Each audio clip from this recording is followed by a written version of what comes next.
극우도 아니에요. 왜냐면 극우는 그래도 민족주의적 경향이라도 있어서 나라는 지키는 사람들인데 그렇죠. 좀 극단적이라 그랬죠. 이 사람들은 극우도 아니고 매국과 거짓. 그래서 제가 이번에 뉴라이트를 개명해줬어요. 뉴라이어라고. 새로운 뉴라이어. 뉴라이어. 경쟁되는데 제가 뉴니온진으로 붙였는데 새로운 거짓말쟁이라는 제가 뉴라이어라는 이름을 붙일 수밖에 없는 게 아니 이 사람들이 지금 대한민국의 역사를 갖다가 완전히 뒤바꿔서 자기들 입맛대로 각색하려고 하고 있잖아요. 전 여기서 모순 딱 하나만 짚으면 대한민국 임시정부를 자꾸 부정하려고 해요. 그죠? 건국을 48년으로 딱 끊어가지고 무 자르듯이 끊어서 친일의 역사를 이제 완전히 없애고 싶은 건데 뭐 좋습니다. 본인들이 뭐 친일을 했으니까 없애고 싶다. 그러면 이승만 대통령을 건국의 아버지로 추앙하거든요. 그러면 건국의 아버지가 뭐라고 봤는지 봐야 될 거 아니에요? 네. 임시정부를 계승하고 있어요. 이승만 대통령이. 맞아요. 네. 그러면은 이승만 대통령을 국부로 치켜 올리 세운다고 하면은 이승만 대통령이 또 임시정부도 법통 계승해야 되고 우리 헌법에 이렇게 나와 있거든요. 근데 애써 이 사람들은 이승만은 추앙하는데 임시정부는 부정하는 이런 모순부터 좀 먼저 해결하고 와야 되는 거고 저는 저런 사람들이요 학문의 자유, 양심의 자유가 있으니까 구석에서 떠드는 것까지 제가 방해하고 싶지는 않아요. 근데 어떻게 저런 부류의 저질적인 사람들이 어떻게 국가기관에 다 들어갑니까? 그것도 일제히. 그리고 아까 우리 김종국 박사님 얘기해 주신 대로 그 3대 역사 기관들에 다 들어갔고 지금 뉴라이트 인사들이 한 20명 이상 갔다 그래요. 그래서 저는 이런 식으로 가면 윤석열 정부는 제가 MB 검찰 정부라고 이름을 붙였는데 이름을 또 한 번 붙여드립니다. 뉴공 정부라고. 뉴라이트와 공원년 정부로. 뉴공 정부예요. 뉴공 정부. 이렇게 되면 나라가 망가집니다. 제가 볼 아니 때는. 대통령이 아버지 말 안 듣잖아요. 그래가지고 많이 20대에도 맞았잖아요. 고무호수를 맞고 고무호수로 이랬으니까 맞았죠. 뭐 예. 좀 일관성은 있다 그런 측면에서. 그러니까 국민들은 정치적 몽둥이 들어야 됩니다. 지금 몽둥이. 아버지가 회초리를 사랑으로 드셨듯이 우리는 애국의 몽둥이를 들어야 돼. 애국의 몽둥이. 과거에 예. 극소수지만 진보라고 하는 사람들 중에 북침서를 주장한 사람들이 네. 있었어요. 교수들, 연구자들 중에 있었어요. 근데 저는 그런 사람이 학교에서 교수하는 것에 대해서 반대예요. 그 사람이 지가 알아서 공부해도 돼. 그 사람이 공직 가면 안 돼. 그렇죠. 학생들 가르칠 수도 없다고 절대 봐요. 안 돼. 똑같이 여기 적용해야 돼요. 맞아요. 지가 알아서 뭐 낙성대에서 공부하든 뭐 무슨 대에서 공부하든 그거는 알아서 할 문제인데 그 대학이면 안 돼. 낙성대는 대학이 아니잖아요. 그렇죠. 정자에서 공부하는 건 지가 해도 돼. 대학에 적을 둬서도 안 된다고 보고 저는 공직에는 절대 가서도 안 된다. 그런 생각을 제가 명확하게 근데 들었다. 지금 싹 다 보낸 거예요. 그러니까 네. 윤석열과 뉴라이트와 공원연이 손잡고 네. 역사와 방송을 장악할 뿐만 아니라 완전히 뽀개버리고 있거든요. 그러니까 저도 낙성대에서 하든 무슨 그렇지. 대에서 하든 그냥 자기들끼리 하는 건 상관없는데 이 공적인 역할을 맡긴다? 그건 윤석열 대통령도 그 인식에 완전히 동의한다고 봐야 됩니다. 제가. 그리고 낙선돼서 하면 안 돼요. 강갑상 장관을 기리는 곳인데 네. 나라를 파괴하는 작자들이 거기 앉아가지고 있다는 게 말이 안 돼요. 백운대?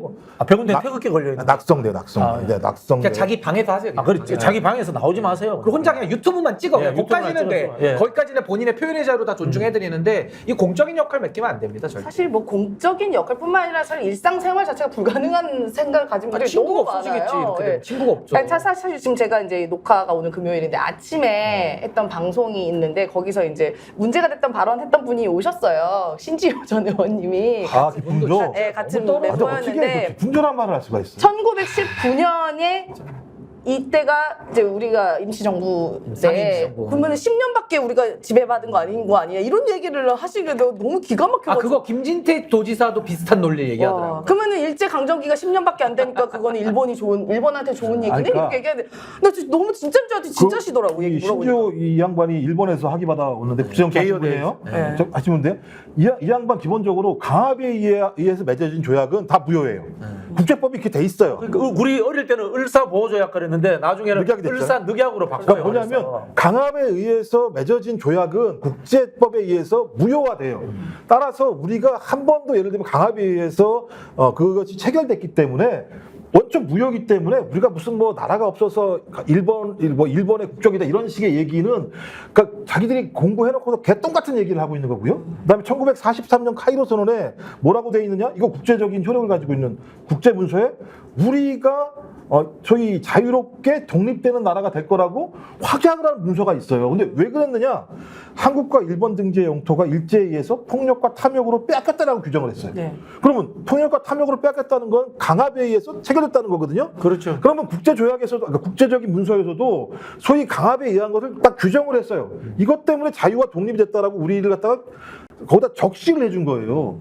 그 문서를 가지고 우리가 그 다음에 해방이 되고 독립이 된 건데 이 내용을 다 아는 작자들이 쓸데없는 내용을 갖고 와가지고 그것도 다 일본 논리잖아요. 지금 일본의 논리를 갖고 와서 저렇게 얘기하는 거 보면 참 저거 의도가 있다. 카이로 회담 이야기 나왔으니까 말인데요. 카이로 회담에서 장게스가 최초로 이제 한국의 독립 문제를 꺼내는데 그 원인 제공자가 김구 선생하고 윤봉길 의사예요. 그럼요. 상해 홍콩 공원에 폭탄을 던진단 말이야. 근데 김구 선생을 테러리스트라고 지금 또 책을 내겠다라고. 정황기라는 사람이 기가 찰 일인 게 집에 도둑놈이 들어왔어. 도둑놈이 몽둥이를 패야 될 거 아니야. 그게 테러한가요? 당연히 자유권 발동한 거지. 그렇죠. 그걸 어떻게 테러라고 이야기합니까? 이런 식의 일본식의 입장에서 사고를 지금 갖고 있는 거예요, 이 사람. 그러니까 이제 이런 분들을 우리 박진영 교수님이 아까 뉴 니혼징이라고 해주셨는데 뭐 김진태 지사도 마찬가지입니다. 그런 주장을 할 거면은 강원도지사를 하지 말고 일본 가서 교토도지사를 하세요. 맞아요. 진짜 귀화를 해서. 아니, 그 논리가 좋으면 아니 한국에서 우리가 전쟁 피해를 받고 일본의 불법적인 침략으로 우리나라에서 36년 동안 젊은이들은 끌려가서 총알바지가 되고 폭탄 앞으로 했고 여성분들은 끌려가서 위안부로 그 참혹한 역사를 우리가 살았고 일본 놈들이 수출을 그 쌀을 됐고 수탈인데 이거를 이 사람들은 수출이라고 얘기를 하거든요. 그러면서 우리 손정희 그 마라토너 있잖아요. 일장기 달고 뛴 거에 대해서 뭐 일본 국적이다. 아니 국적을 빼앗겼으니까 당연히 일장기를 달고 나갔지. 그리고 임시정부가 한국에 없었으니까 정부가 아니라.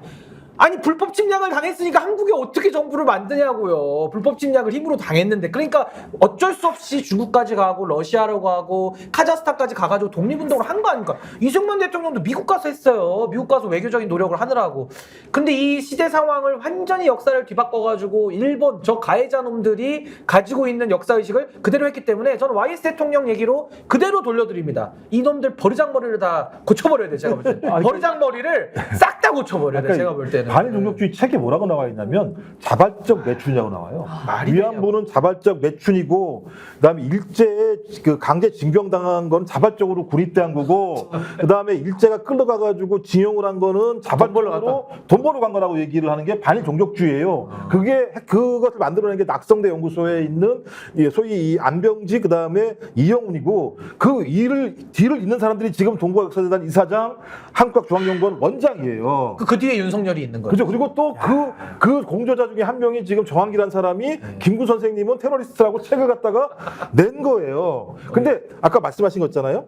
어떤 일이 홍구공원에서 윤봉길 의사가 본인이 그 서약서를 쓰고 소위 작탄 의거를 하고 난 다음에 중국이 열광을 했어요. 열광을 했죠. 와 어떻게 저 한국이라는 우리가 작은 나라에서 일제에 맞서서 저런 싸움을 할 수 있냐 누가 했냐. 그래서 김구 상해 임시정부가 했다 했더니 김구를 찾아라. 그래서 김구를 찾으면서 장개석과 김구가 만나서 그 힘으로 소위 한국 광복군이라고 하는 터가 만들어지기 시작한 거예요. 그래서 윤봉길 선생과 김구 선생의 이 흐름 자체가 광복군과 카이로 선언이 나오게 된 배경이거든요. 아니 그러면 우리를 해방하게 한 이 작탄 의거가 테러리스트 행위라고 얘기를 하는 작자들이 있으면 지들이 지금 어떻게 생존하는지 모르는 거잖아요. 아니 그러니까 뇌가 거꾸로 돌아가는 거야. 이 사람들 뇌가 순방향으로 입장에서 돌아야 보는 거예요. 되는데 일본의 입장에서 뇌가 지금 역방향으로 돌고 있어요. 그래서 저는요 아까 강도 비유 참 좋은데 강도가 들어왔습니다. 그럼 우리가 자발적으로 문 열어준 게 됩니까? 강도가 칼 들고 들어오는데 그럼 우리가 거기 잠시 칼을 피해서 잠깐 창 밖으로 나가 있었어요. 그렇죠. 그럼 그 집이 강도께 되는 거예요? 아니 강도가 훔쳐간 거에 대해 가지고는 대단히 좋네. 아니 그 놈은 쳐 죽여야 될 놈 아니에요. 강도가 들어왔으면은 그렇죠. 징역을 한 30년 살려야 돼도 한이 안 풀리는 건데 그 집을 되찾았는데 야 그 나가 있었던 거는 너 집 소유권이 아니야 이렇게 얘기하는 거랑 똑같아. 강도가 들어왔으면 강도에 대해서 비판하고 강도를 잡아낼 생각을 해야지. 이 지금 식민사관은 완전히 거꾸로 강도 편으로 집주인이 강도 편 드는 거랑 똑같은 거예요 지금. 심지어 이제 뭐 강도만 한 게 아니라 우리 애들을 성을 다 바꿔. 그 다음에 딸내미는 예를 들어서 무슨 맞아요. 관련해 나쁜 짓을 그리고 시켜. 36년 동안 그 집을 산 거야. 그리고 그 아들은 강제로 막 노동을 시켜. 그러니까. 이런 거 아니었으면 똑같이. 근데 그걸 잘했다고 어떻게 얘기를 합니까? 그것도 한국 사람이. 아니면 진짜 귀화를 하시라니까 저는. 전 세계 귀화를 하시면 좋겠어요, 어디에도 이런 우파는 없었어요. 없어. 이거는 그냥 매국 집단이에요. 매국 집단. 매국노들이지 매국노. 저는 뭐 공직을 줄 게 아니라 전 국민들이 서명해가지고 국적 박탈 운동해야 아니 그리고 밀정도 아니에요. 밀정은 몰래 하고 눈치 보는 게 그렇죠, 밀정이지. 그렇죠. 이거는 대놓고요, 대놓고. 이게 밀정도 아니에요. 정책 박탈 운동해야 돼. 뇌가 역방향으로 돌고 있어요 지금 뇌가. 이게 역사 왜곡죄라든가 이런 분들하고도 할 수 있나요, 사실은? 아니, 그러니까 이제 사법 왜곡죄 우리가 그런 네. 논의도 좀 있었고 네. 이 역사 왜곡죄 같은 것도 뭐 논의는 할 수 있는데 근데 저는 사실은 또 우리가 모든 걸 법 만능으로 하는 것도 부작용이 있고 또 그 기준이라는 게 항상 칼을 줘놓으면 또 권력자들은 그걸 또 악용할 수도 악용할 수 있으니까 있으니까. 저는 그거죠. 당연히 이건 우리가 역사 왜곡죄에 준하는 사회적 처벌을 해야 되고 사회적 처벌을 해야 된다. 용납해서는 안 됩니다. 그러니까 법적 처벌은 아니더라도 사회적, 정치적 완전한 청산을 해버려야 돼요. 이건 사례가 있어요. 유럽의 18개 국가 같은 경우는 역사 부정죄라고 하는 법을 둬서 실제 처벌까지 할 수 있게 해요. 뭐 나치 찬양이라든가. 그렇죠. EU 같은 경우도 이 부분과 관련해서 일단 공동적인 사법권 자체를 갖다 확보하지 못했기 때문에 하지 못합니다만 준 것들을 만들어놨어요. 우리도 마찬가지인데, 그러니까 이유는 딱 하나잖아요. 저희 1940년대 일구 파시즘이라는 시스템 자체가 600만에서 800만의 유대인을 죽일 수 있는 말도 안 되는 일을 벌이고 있으니 그런 일이 다시 발생하지 않기 위해서는 강력한 역사 부정죄를 통해서 그런 싹들을 갖다 미연에 방지해야 된다는 거잖아요. 저 우리도 마찬가지예요. 아니 지금 1910년부터 시작된 역사가 지금 100년이 넘었는데 지금도 그 아래에서 또아리 터가지고 역사를 갖다가 반역을 시키려고 하는 사람들이 등장하고 있고 이 반역의 무리 속에 대통령도 동일한 발언을 하고 있는 상황이라면 대통령까지 이렇게 얘기하면 대통령을 제어할 수 있는 게 뭐가 있습니까? 법밖에 제가 볼 때는 없어요. 실제적으로는. 그래서 이거 제가 볼 때는 21대 올라섰어요. 그 법이. 근데 폐기 처분됐어요. 그래서 22대는 그러니까 그때 그런 법을 통과시키지 않았기 때문에 100%는 아닙니다만 이런 일이 발생했다면 저는 22대에는 이 문제를 좀 국회가 자기의 문제로 생각하고 이걸 좀 어떤 형태로든지 우리 그 국가의 역사관을 바로 세우고 앞으로 이런 침탈의 역사가 다시 생기지 않도록 또 아니면 소위 이 식민지 근대론자들 같이 예를 들면 쓸데없는 생각을 하는 사람들이 소위 친일의 잔재들의 영양분 위에서 엘리트가 되고 좋은 자리에 가지 않도록 하기 위해서라도 좀 그런 작업들은 좀 필요하다고 근데 생각합니다. 저는요 여기서 우리가 그래도 윤석열이 더 나쁘냐 뉴라이트가 더 나쁘냐는 우리가 선택은 해야 되는데 뉴라이트가 우리가 국민들이 뽑은 게 아니에요. 제일 지금 사기친 건 누구냐면 윤석열이라는 자가 표 받아먹을 때는 이 뉴라이트의 니은도 안 꺼냈다가 표 딱 받고 나서 돌변해가지고 뉴라이트들한테 판 다 깔아줬거든요. 그러니까 쉽게 말하면 아까 문 열어준 사람이에요, 강도한테. 그렇죠. 그럼 저는 그 문 열어준 놈부터 저는 완전하게 책임을 물어야 되고 뉴라이트에 대해서도 그 다음에 그러니까 순서적으로는 윤석열 대통령이 훨씬 더 저는 중한 죄와 책임을 물어야 된다고 생각합니다. 탄핵을 포함하여. 다 묶어서 해결하죠. 뭐. 네. 다 묶어서. 저희 같은 경우에는 진짜 혈압 올랐어요. 박정희 전두환 시절에 학교를 다녔단 말이에요. 그때 국사교과서는 국정교과서입니다. 네. 국정교과서인데 현대사, 해방 이후의 현대사에 대해서 서술은 거의 분량이 적어. 애매하니까.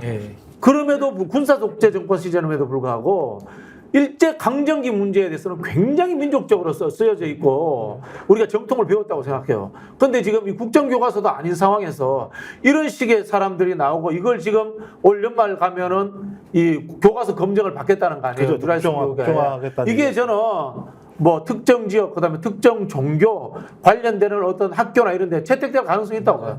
걱정해요. 엄청난 지금 이 뭡니까 나쁜 씨앗들이 우리 한국 땅에 뿌려질 가능성이 있다. 그래서 더 두려운 거예요. 근데 진짜 가만다, 하면 할수록 이야기하면 할수록 이게 한숨 나오고 이제 화도 안 납니다. 이제 화도 안 나요. 너무 지쳐가지고 이제 화도 안 납니다. 근데 힘 더 내야 됩니다. 네, 그러니까 저는 지금 우리가 계속 역사 얘기가 역사 왜곡에 대한 이야기를 하고 있는데 저는 추후에 한 10년? 짧게는 10년, 뭐 길게는 뭐 10년 이후가 될 텐데 분명히 이제 역사책에 이 지금의 윤석열 정권에 대한 분명한 평가가 있을 거라고 봐요. 어떤 평가? 분명한 매국 정권이다라는 평가가 있을 거라고 보고 지금 윤석열 대통령이 무능한 것뿐만 아니라 역사의식도 부재하고 그냥 무식하고 그냥 아무것도 모르잖아요.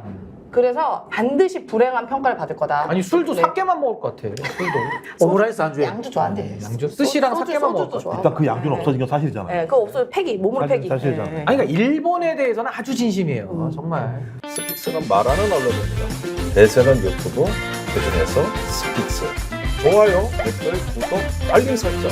여러분이 저희를 사랑해 주시고 우리가 여러분을 사랑하는 4가지 방법입니다.